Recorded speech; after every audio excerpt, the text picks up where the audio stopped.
اعوذ باللہ من الشیطان الرجیم بسم اللہ الرحمن الرحیم۔ سورہ نحل میں ہم نے دیکھا تھا کہ پہلے اللہ تعالی کی خاص خلاقی کی علامات، اس کے خاص جو بھی اس نے تخلیق فرمایا ہے مختلف اعتبارات سے ان کی نشانیوں کا تذکرہ کر کے ان فی ذالک لآیہ، یہ ہم نے سورہ شعراء میں بھی دیکھا، لیکن وہ تاریخی اعتبار سے تھی نشانیاں، اور جو ہیں آفاقی انفسی آیات الہیہ ان کے حوالے سے سورۃ النحل میں یہاں مضمون وہی ہے، لیکن شروع میں کیا جا رہا ان من آیات ہی، بعد میں تذکرہ ہو رہا ہے اللہ تعالیٰ کی اس خلاقی یا خاص اس کی جو بھی رحمت کے مظاہر ہیں ان کا، اور اس کی آیات میں سے ہے کہ اس نے تمہیں پیدا کیا مٹی سے اور پھر تم انسان بن گئے ہو کہ جو زمین میں پھیلے ہوئے ہو۔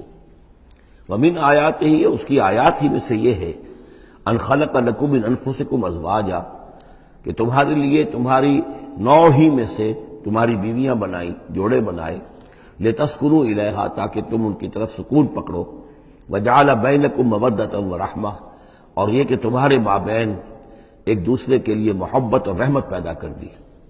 ان فی ذلک لآیات لقوم یتفکرون، یقیناً اس میں آیات ہیں ان لوگوں کے لیے جو غور و فکر کریں۔ ومن آیاتہ خلق السماوات والارض، اور اس کی آیات میں سے ہے آسمان اور زمین کی تخلیق، واختلاف السنتکم والوانکم، اور تمہاری زبانوں اور تمہاری رنگوں کا فرق، کتنی بولیاں ہیں، کتنی زبانیں دنیا میں ہیں جو لوگ بولتے ہیں، کتنے مختلف رنگ ہیں لوگوں کے، بہت سے زرد روح ہیں، کوئی سرخ روح ہیں، کوئی سیاہ فام ہیں، مختلف لوگوں کو اللہ نے پیدا کیا ہے۔ تو یہ جو تخلیق میں تنوع ہے یہ بھی اللہ تعالیٰ کی خلاقی کی ایک بڑی علامت ہے۔ ان فی ذلک لآیات للعالمین، یقیناً اس میں ان لوگوں کے لیے کہ جو علم رکھتے ہوں نشانیاں ہیں، آیات ہیں۔ ومن آیاتہ منامکم باللیل والنہار، اور یہ بھی اس کی نشانیوں میں سے ہے، اس کی حکمت اور اس کے علم کی نشانیوں میں سے ہے تمہارا سونا، رات کے وقت بھی اور دن میں بھی قیلولہ انسان کرتا ہے اور رات کے وقت سونا ہے۔ وابتغاؤکم من فضلہ، اور یہ کہ پھر بقیہ اوقات میں جو تم اس کا فضل تلاش کرتے ہو، اس کے لیے بھاگ دوڑ کرتے ہو، محنت کرتے ہو، پھر تمہاری معاشی جد و جہد ہے۔ ان فی ذلک لآیات لقوم یسمعون، یقیناً اس میں نشانیاں ہیں ان لوگوں کے لیے جو سنتے ہیں، یعنی جو دل سے کے کانوں سے سنتے ہیں۔ ایک ہے حیوانوں کی طرح کا سننا، ایک ہے انسانوں کی طرح کا سننا، دل سے سننا۔ ومن آیاتہ یریکم البرق خوفا وطمعا، اور یہ بھی اس کی نشانیوں میں سے ہے کہ وہ تمہیں دکھاتا ہے بجلی، جب بجلی کونتی ہے تو خوف کے ساتھ بھی اور لالچ کے ساتھ بھی۔ خوف بھی ہوتا ہے کوئی طوفان نہ ہو کہ جس سے کوئی تباہی آ جائے، لیکن لالچ بھی ہوتا ہے کہ بارش آئے، باران رحمت آ جائے، تو خوف و طمع۔ وَيُنَزِّلُ مِنَ السَّمَاءِ مَاءً، اور پھر برساتا ہے وہ آسمان سے پانی، فَيُحْيِي بِهِ الْأَرْضَ بَعْدَ مَوْتِهَا، پھر زندہ کرتا ہے اس کے ذریعے سے، پانی کے ذریعے سے زمین کو اس کے مردہ ہو جانے کے بعد۔ ان فی ذلک لآیات لقوم یعقلون، یقیناً اس میں نشانیاں ہیں ان لوگوں کے لیے جو عقل سے کام لیں۔ ومن آیاتہ ان تقوم السماء والارض بامرہ، یہ بھی اس کی نشانیوں میں سے ہے، اس کی قدرت ہے کہ آسمان اور زمین اس کے حکم سے قائم ہے۔ یعنی یہ سارا جو اجرام سماویہ ہیں، یہ بڑے بڑے کرے ہیں، بڑے بڑے، آج جو ہمیں بتایا جاتا ہے کہ کتنے بڑے سائز کے، ہمارا سورج بیچارہ ان کے سامنے بہت ہی معمولی سی شے ہے، اتنے بڑے بڑے ستارے موجود ہیں، سٹارز موجود ہیں، ان سب کو اپنی اپنی جگہ پر اپنے اپنے مدار میں کس نے تھاما ہوا ہے۔ ثم اذا دعاکم دعوۃ من الارض، پھر جب وہ تمہیں پکارے گا، بس ایک ہی دفعہ کا پکارنا اس کا ہوگا، تم زمین سے، اذا انتم تخرجون، تم نکل پڑو گے۔ یعنی اللہ تعالیٰ کی جو شان ہے یقول لہ کن فیکون، اسی طریقے سے اس وقت بھی اللہ کا بس ایک حکم کافی ہوگا۔ وَلَهُ مَن فِي السَّمَاوَاتِ وَالْأَرْضِ، اور جو کچھ بھی آسمان اور زمین میں ہے اسی کا ہے، اسی کی ملکیت ہے۔ کل لہ قانتون، سب اسی کے حکم کے تابع فرمان ہیں۔ وَهُوَ الَّذِي يَبْدَأُ الْخَلْقَ ثُمَّ يُعِيدُهُ، وہی ہے جو پہلے پیدا کرتا ہے، پہلی بار تخلیق فرماتا ہے، پھر اس کو دہراتا بھی ہے، یا دہرائے گا، تمہاری تخلیق دہرائے گا کہ دوبارہ تمہیں پیدا کرے گا۔ وَهُوَ أَهْوَنُ عَلَيْهِ، اور وہ اس پہ زیادہ آسان ہے، زیادہ ہلکا ہے۔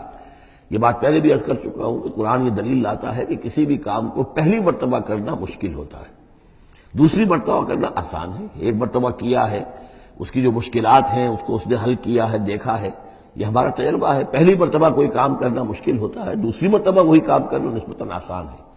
لیکن تمہاری سوچ الٹی ہے، تم کہتے ہو اللہ کیسے پیدا کر دے گا دوبارہ؟ بھائی اس نے پیدا کیا تمہیں پہلے یا نہیں؟ یا تو یہ کہو کہ کوئی پیدا کرنے والا ہے ہی نہیں، وہ ایک علیحدہ بات ہو جائے گی۔